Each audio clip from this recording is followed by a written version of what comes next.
놀라운 계획 가운데 찾아올 가뭄, 이것을 어떻게 극복할 것인가에 대한 하나님의 계획이 이루어질 때가 다가왔다. 그런 뜻입니다. 하나님의 계획은 굉장히 원대하시죠. 인류 구원의 놀라운 계획이 이제 아브라함과 그 후손들을 통해서 이루어져 가야 합니다. 그 일에 이 가뭄이라는 큰 장애가 있는 것을 하나님이 아시는 거예요. 그것이 구원의 역사에 얼마나 큰 장애가 될 것인지, 사람들이 얼마나 힘들게 보낼 것인지, 어쩌면 생명을 잃을지도 모른다는 것을 하나님은 이미 알고 계시는 거예요. 그렇다면 가뭄을 막아주시면 되잖아요. 이렇게 얘기할 수 있을지 모르지만, 그러나 자연현상이라는 것은 그렇게 우리의 마음먹은 대로 해서 되는 것이 아니라는 거죠. 우리 다 알잖아요. 태풍을 우리가 싫어하지만 태풍이 한 번씩 불어와야 바다가 뒤집혀져서 밑에 있던 플랑크톤이 떠오르고, 그래서 물고기들이 더 풍부한 영양분을 섭취하게 되고, 그것이 우리 인간에게는 풍부한 어획량으로 돌아오게 되고, 또 이런 것들이죠. 또 바람이 한번 세게 불어야 뭔가 떨어질 건 떨어지고 달려있을 건 달려있고, 뭐 이제 이런 여러 가지 하나님의 계획이 있는 것처럼 가뭄 또한 그런 거죠. 가뭄이 반드시 있어야 될 이유가 있는 거죠. 하나님께서 7년 동안 가뭄을 보내신다면 그럴 만한 이유가 있으신 거예요. 중요한 것은 가뭄을 막아주시는 것이 아니라 가뭄을 극복하게 하는 게 중요하죠. 믿으십니까? 네. 우리에게 어려움이 찾아오지 않게 하시는 게 하나님의 방법이 아니고, 언제든지 얼마든지 어려움이 찾아오더라도 그것을 극복하게 하시는 게 하나님의 방법인 거예요. 하나님은 그렇게 모든 것을 준비하셨고 그렇게 이제 인도해 가시는 거예요. 우리는 하나님의 방법을 다 이해할 수 없어요. 요셉의 고난이라는 거, 개인적으로 얼마나 고통스러운 시간이었냐는 얘기죠. 그러나 언젠가 하나님께서는 그 의미를 가르쳐 주시고, 개인적으로 겪은 어려움의 순간이 얼마나 하나님 나라에서 영롱한 열매를 맺게 될 것인지 하나님은 보여주실 거라는 거예요. 다 보상해 주시는 거예요. 넘치게 채워주시는 거예요. 그래서 요셉의 고백은 정말 위대한 고백이 됩니다. 내가 하나님을 대신하리이까? 당신들은 나를 해하려 하였으나 하나님은 그것을 선으로 바꾸사 오늘과 같이 많은 백성의 생명을 구원하게 하시려 하셨습니다. 내 스스로 이해될 수 없는 그런 시련들이 나를 찾아올 때 있지만, 그러나 하나님의 그 원대하신 그 뜻과 그분의 선하심을 믿는다 그러면 우리는 늘 기대할 수 있는 거예요. 악이 내게 닥쳐올지 모르지만 하나님은 그것을 선으로 바꾸사 우리를 새롭게 하시고 생명의 역사가 도도하게 흘러가도록 만들어 주신다는 거예요. 요셉의 고백이 우리의 고백이 되기를 하나님께서는 원하시는 거죠. 다시 이제 본문으로 돌아가면요, 하나님이 일하시는 것을 한번 보는 거예요. 먼저는 야곱에게 소문이 들리게 하시는 거죠. 기근은 야곱의 가정에도 찾아온 위기입니다. 모든 생의 위협을 당하고 있어요. 근데 우리는 알잖아요. 하나님도 아시고 우리도 알아요. 하나님께서 지금 뭘 예비하고 계셨는지. 그런데 야곱은 모르는 거예요. 얼마나 하나님께서 주도 면밀하게 야곱의 가정을 구원하시기 위해서 거룩한 구원의 계보가 도도하게 흘러가도록 하나님 준비하셨는지 아무도 몰라요. 그 곡식, 자신의 생명을 연장시켜줄 그 곡식을 주관하는 사람이 요셉이라는 것조차도 모르는 거예요. 드라마를 보고 있는 우리는 다 알지만 주인공들은 모르는 것처럼 야곱은 모르는 거예요. 형들도 모르는 거예요. 도리어 야곱은 기근에서 죽음의 공포를 느끼잖아요. 그러면 우리가 살고 죽지 아니하리라. 이런 얘기는 그가 죽음의 공포에 사로잡혀 있다는 그런 얘기예요. 또 문득 걱정과 의심으로 가득한 사람이 되어버렸어요. 베냐민을 보내지 아니하였으니 이는 그의 생각에 재난이 그에게 미칠까 두려워합니다. 여기서 우리는 승리자 이스라엘의 모습을 찾아볼 수가 없죠. 이 어려운 상황에 빠지면 항상 우리는 옛 자아가 튀어나오는 거예요. 우리가 스트레스 상황이 되면 나의 본성이 드러나는 거예요. 스트레스 상황을 하나님께서 우리에게 연출하시는 이유는 나를 돌아보라는 거예요. 내가 어떤 사람인지, 내가 지금 어느 수준에 있는지. 성경을 자세히 들여다보신 분은 아시겠지만 이 부분에서 야곱이라는 이름과 이스라엘이라는 이름이 병행해서 등장을 합니다. 야곱은 옛사람의 이름이고 이스라엘은 거듭난 사람의 이름이에요. 근데 오늘은 야곱이라는 말로 나오죠. 하나님이 보시기에 야곱이 기근이라는 스트레스 상황에서 옛자로 돌아가 버렸다라는 거예요. 옛사람으로 돌아간 야곱은 염려하고 근심하고 두려워하고 죽을까봐 전전긍긍하는 그런 사람이 되어버렸다. 반대로 야곱이 믿음의 행동을 할 때는 이스라엘이라고 성경이 나옵니다. 그걸 유심히 한번 보실 필요가 있어요. 그것을 하나님 보고 계시는 거예요. 야곱이 좋을 때야 뭐 하나님과 겨루어서 이길 만한 그런 믿음의 소유자가 되지만, 그러나 바닥으로 떨어졌을 때는 우리랑 별로 다를 바가 없어요. 하나님 보고 계시다가 소문을 듣게 하는 거예요. 애굽에는 곡식이 많다더라. 상인들을 통해서 들려오는 풍문에 의해서 하나님 듣게 해주시는 거죠. 내가 들은즉 저 애굽에 곡식이 있다 하니 너희는 그리로 가서 거기서 우리를 위하여 사오라. 그러면 우리가 살고 죽지 아니하리라. 이 죽음의 절망에 빠져 있는 사람에게, 두려움과 염려에 빠져 있는 사람에게 필요한 소식은 생명의 소식입니다. 살고 죽지 않을 하나님의 계획이 준비되어 있다는 이 믿음의 소식, 이것이 우리를 살리는 거잖아요. 그래서 복음 들고 산을 넘는 자들의 걸음이 아름답다. 하나님께서는 생명의 소식을 듣고 달려오는 자들이 가뭄의 생수 같은 줄 아시기 때문에 언제나 복음을 준비하고 계시고 그 생명의 소식이 들려오도록 역사하신다는 거예요. 그래서 우리로 하여금 복음 들고 산을 넘는 사람들이 되기를 원하는 거예요. 이 세상을 향해서 우리를 통해서 외치시기를 원하시는 거예요. 여러분, 예수 그리스도 안에 생명이 있습니다. 여러분, 우리 어게인 참된 교회 오면 하나님을 만날 수 있습니다. 우리의 모든 무거운 짐들은 내려놓아질 것이고 모든 염려와 근심은 하나님이 가져갈 것이고 우리는 생명의 기쁨으로 자유함으로 넘치게 될 것입니다. 믿으십니까? 하나님은 우리가 그런 생명의 소식을 전하는 사람들이 되기를 원하십니다. 두 번째로 이스라엘의 아들들이 떠나게 하십니다. 야곱이 말하고 있는데 떠나는 사람들은 야곱의 아들들이 아니라 이스라엘의 아들들이에요. 이게 언어 유희입니다. 야곱은 지금 믿음 없는 얘기를 하고 있어요.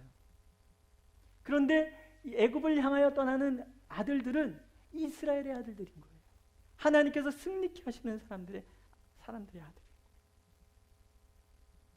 하지만 베냐민은 떠나지 않았다. 오늘 성경 그렇게 말씀하고 있잖아요. 암시예요. 이 길은 야곱의 아들들이 이스라엘의 아들로 변해가는 과정이 될 것이라는 암시. 하나님께서는 하나님의 거룩한 구원의 계보를 이어갈 자격을 갖추기 위해서 아들들이 애굽을 향해서 나가도록 만들고 계시다는 그런 암시인 거예요. 왜 야곱이고 왜 야곱의 아들들이? 과거 옛사람에 매였기 때문에 그래요. 과거의 죄책감, 아픔, 동생을 팔았다는, 동생을 죽였다는 죄책감에 사로잡혀 있어요. 죄책감의 사슬에 눌려서 그렇게 허덕이고 있는 어둠의 사람들, 구원의 거룩한 계보를 이어갈 사람들이 그런 모습에 있으면 안 되잖아요. 하나님께서 보내시는 거예요. 이 이야기의 핵심은 그래서 베냐민이 돼요. 베냐민을 통해서 야곱은 다시 이스라엘이 되고 야곱의 아들들은 야곱의 아들들에서 이스라엘의 아들들로 변모해 가는 거예요. 야곱에게 있어서 베냐민은 믿음의 사람 이스라엘이 되지 못하게 하는 연약함, 애착의 상징. 또 형들에게 베냐민은 과거의 아픔을 들추어내는 연약함과 동시에 죄책감을 불러일으키는 아들 동생임과 동시에 자신들의 책임감을 일깨워주는 동생이기도 하다. 13절에 보면 그들이 이르되 당신의 종 우리들은 12 형제로서 가나안 땅 한 사람의 아들들이라 막내 아들은 오늘 아버지와 함께 있고 또 하나는 없어졌나이다. 모르는 사람이에요. 그죠? 형들 입장에서는 지금 여기 앞에 앉아있는 총리는 모르는 사람 앞에서 가정사 시시콜콜한 얘기 우리가 합니까? 안 합니까? 안 합니다. 안 좋은 이야기들은 남에게 할 게 뭐가 있냐는 얘기죠. 근데 지금 형들이 요셉 이야기를 꺼내고 있는 거예요. 왜 그럴까요? 죄책감. 하나님께서 그걸 끄집어내고 계시는 거예요. 그들이 품고 있었던 그 죄책감, 무거움, 연민, 이게 깊이 남아있는데, 그래서 그들은 베냐민을 지켜야 합니다. 그들의 죄책감을 조금이라도 보상받기 위해서는 요셉의 동생 베냐민을 지켜내야 되는 거예요. 야곱은 떠나보내기 위해서 베냐민을 지키고 있고요. 형들은 자신의 죄를 용서받기 위해서 베냐민을 지켜내야 돼요. 하나님께서 이러십니다. 요셉이 그들을 억울하게 정탐꾼으로 내몰아요. 정직하게 말하는 그들을 옥에 가둡니다. 요셉의 감정이 새록새록 솟아올라서 그랬을까요? 힌트가 나오죠. 요셉이 꿈을 기억하였더라. 이제 하나님께서 요셉과 형제들 사이에 있는 앙금들, 이거를 해결해 주셔야 되는 거예요. 사실 하나님께서 버리신 일들이잖아요. 형제들 간의 화해를. 하지만 하나님께서 보고 계시는 것이 있는 거예요. 정말 이들이 진정한 회개에 이를 수 있겠는가? 옥에 갇히죠. 옥에 갇힌 지 사흘 만에 그들이 그들의 마음 밑바닥에 꽁꽁 숨겨두었던 옛 이야기를 끄집어냅니다. 우리가 아우의 일로 말미암아 범죄하였도다. 그가 우리에게 애걸할 때에 그 마음의 괴로움을 보고도 듣지 아니하였으므로 이 괴로움이 우리에게 임하였도다. 그의 핏값을 치르게 되었도다. 형들 모두가 가슴속에 이 두려움, 언젠가 우리는 벌받을 거야. 언젠가 우리의 죄는 드러날 거야. 아버지는 잘 속여냈을지 모르지만 그러나 하나님이 보고 계시다는 것을 이들이 알고 있는 거예요. 기억하고 있는 거예요. 우리가 시편에서 다윗이 밧세바를 범하고 나서 그 눈물과 통곡으로 보냈던 그 밤들, 여러 그 밤들의 이야기들을 우리가 만나게 되잖아요. 밤마다 눈물로 베개를 적시고 침상을 적셨던 그 머리부터 발끝까지 죄인됨을 고백하면서 하나님이여 상하고 통회하는 마음을 불쌍히 여기셔서 울부짖었던 그 날들을 우리는 알고 있잖아요. 이들의 마음에 그런 것들이 있는 거예요. 형들의 죄는 상당히 힘을 가지고 있어서 끊임없이 형들을 두려움에 몰고 갔을 거라는, 언제든지 나도 모르게 아버지 앞에서 툭 튀어나올 수 있잖아요. 자기들끼리 얘기하다가 아버지한테 들킬 수 있잖아요. 근데 지금 꽁꽁 그 10년이 넘는 그 긴 세월을 아버지한테 들키지 않고 지낸 거예요. 얼마나 힘들었겠냐는 얘기죠. 죄책감의 무게에 눌려서.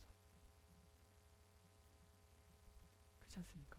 누구도 남을 해치고 평안할 수는 없는 거예요. 적어도 믿음의 조상들이, 거룩한 복음의 계보를 이어갈 사람들이 자신의 죄를 꽁꽁 숨기고 살아간다? 숨기고 살아간다? 그건 있을 수 없는 거예요. 하나님의 사람들은 그래서는 안 된다라는 거예요. 하나님 그걸 다 들춰내시고 무의식 중에라도 툭 튀어나오도록 하나님 만드시는데, 옥에 갇힌 사흘 동안에 하나님께서 적나라하게 그들의 죄를 들여다보게 만들어 주시는 거예요.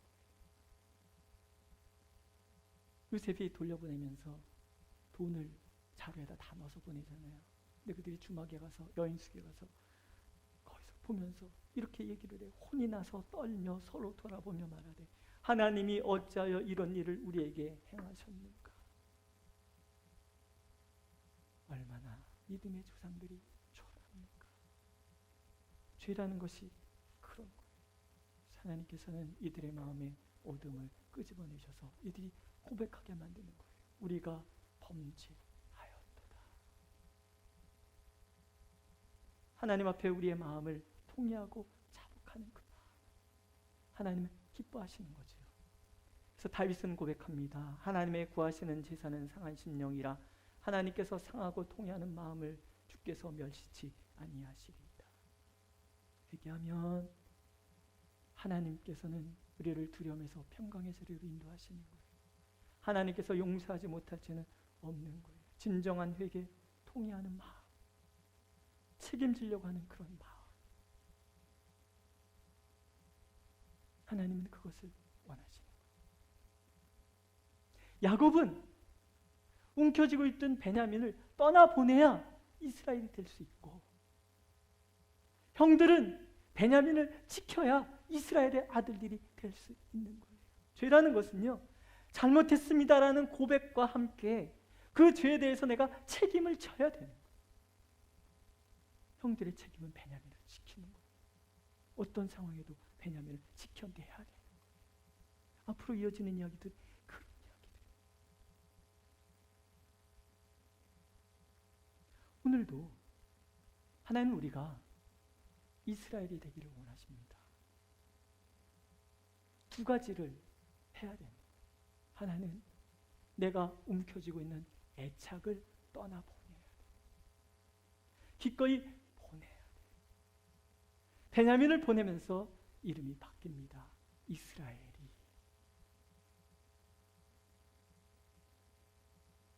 형들은 스스로가 거룩한 하나님의 백성으로서의 모습을 회복해야 되는 거예요. 그래야 야곱의 아들들이 아니라 이스라엘의 아들들이 되는 거예요. 오늘도 하나님 우리가 아직 맡기지 못한 나의 애착이 무엇인지를 돌아보기를 원하세요. 기꺼이 떠나보게 내기를 원하시는 거예요. 또 내가 무슨 죄를 지었든지 그것에 대한 책임을, 또 하나님 앞에 진정한 회개의 삶을 살아내는 우리가 되기를 원하십니다. 그게 우리가 이스라엘이 되는 비결이라고 약속하고 계시는 거죠. 마지막으로 하나님은 이런 과정을 통해서 꿈에 대한 이야기를 다시 한번 끄집어내시는 거예요. 요셉의 형들이 와서 그 앞에서 땅에 엎드려 절하매. 자, 형들이 요셉 앞에 무릎을 꿇습니다. 요셉의 꿈을 믿지 않았던 사람들이에요. 근데 자신들도 모르는 사이에 그 꿈의 성취 한가운데 자기들이 있는 거예요. 놀랍지 않습니까? 제가 참된교회 2018년도 목회 계획서 이거 이제 읽어볼 일이 있어서 한번 이렇게 읽어봤어요. 읽어봤더니 거기에 54번째 교회를 2019년도 말에 설립한다 뭐 이런 게 있더라고요.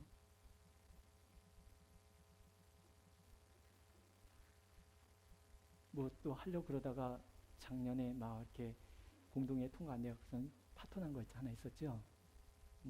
근데 54번째 교회를 설립한다 이런 얘기가 거기 있어요. 제가 그걸 보면서 혼자 닭고기가 막 생각이 나더라는 거예요.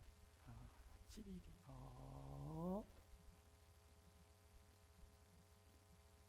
다 모르는 거예요. 하나님은 계획하고 계셨다는 생각이 이렇게 문득 들은 거예요. 아니, 저는 그렇더라고요. 지금 2019년도 12월이 다가오고 있어요. 그쵸, 장로님? 오늘 뭐 노회 갔다 오셨다고 그랬어요. 우리가 모르는 사이에 하나님은요, 하나님의 계획을 이루어가고 계시는 거예요. 요셉에게는 그들이 뭐라고 말했어요? 서로 이르되 꿈꾸는 자가 오는도다. 자, 그를 죽여 한 구덩이에 던지고 우리가 말하기를 악한 짐승이 그를 잡아먹었다 하자. 그의 꿈이 어떻게 되는지를 우리가 볼 것이니라 하는지라. 이렇게 떠들던 사람들이에요. 막 연상되는 것들이 있지 않습니까? 사실 이게 감사하고 기쁨이면서 동시에 두려움인 거예요. 그렇다면 우리 한 사람 한 사람이 하나님 앞에 기도하면서 들었던 하나님의 비전들이 있는 거예요. 주께서 주신 말씀, 그 비전 있으니. 우리의 삶이 그런 거예요. 우린 모르지요. 저도 혼자 생각해 보는 거예요. 제가 이 어게인 참된 교회에 올 줄 어찌 알았겠습니까?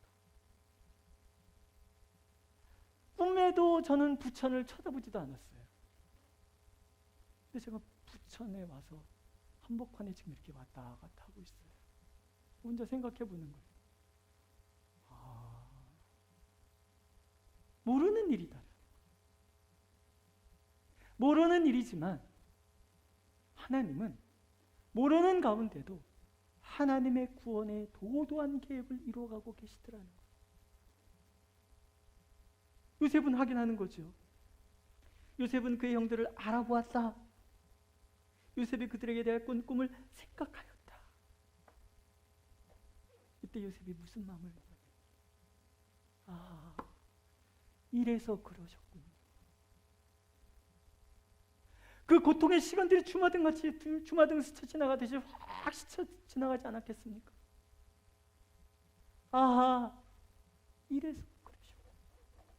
이래서 그러셨군요. 수년, 수십 년, 수백 년, 수천 년이 지나도 당신이 말씀하신 바는 반드시 이루시는 하나님이 우리의 아버지시라는 거예요. 그러니까 우리 한 사람 한 사람, 나 한 사람 한 사람을 향한 하나님의 계획과 나 한 사람을 통해서 이루시고자 하시는 하나님의 그 꿈은 내가 알거나 모르거나 관계없이 하나님 당신께서 스스로 이루어 가신다. 하나님은 스스로 계신 분. 우리의 존재의 모든 근원이 되시고 우리의 삶의 모든 일의 시작이 되시며 끝이 되시는 것. 그래서 하나님은 알파와 오메가가 되시는 것. 처음과 나중. 그 하나님의 품 안에 우리가 있습니다. 얼마나 감사합니까? 우리가 좀 뭔가 부족하고 연약해 보일지라도 오늘도 나는 하나님의 은총 가운데 하나님의 거대한 계획 속에 당당하게 이 땅을 살아가는 하나님의 아들이며 딸이라. 믿으십니까? 이게 우리를 감격하게 하고 이게 우리에게 용기를 주며 이게 우리를 찬양하게 만든다는 거죠. 오늘은 다 모르지만 시간이 흐른 어느 날 우리는 이렇게 찬양하게 될 것이라는 거예요. 과연 하나님은 신실하십니다. 따라해 보십시오. 과연 하나님은 신실하십니다. 신실하십니다. 오늘도 하나님이 일하고 계십니다. 하나님의 그 원대하신 꿈을 이루기 위하여 우리 한 사람 한 사람의 걸음걸음을 하나님은 인도해 가고 계시는 거예요. 그 중심에 우리가 서 있다는 자부심, 그 확신, 그 기쁨, 하나님은 우리가 그것을 잃지 않기를, 잊지 않기를 간절히 원하고 계십니다. 찬양하겠습니다.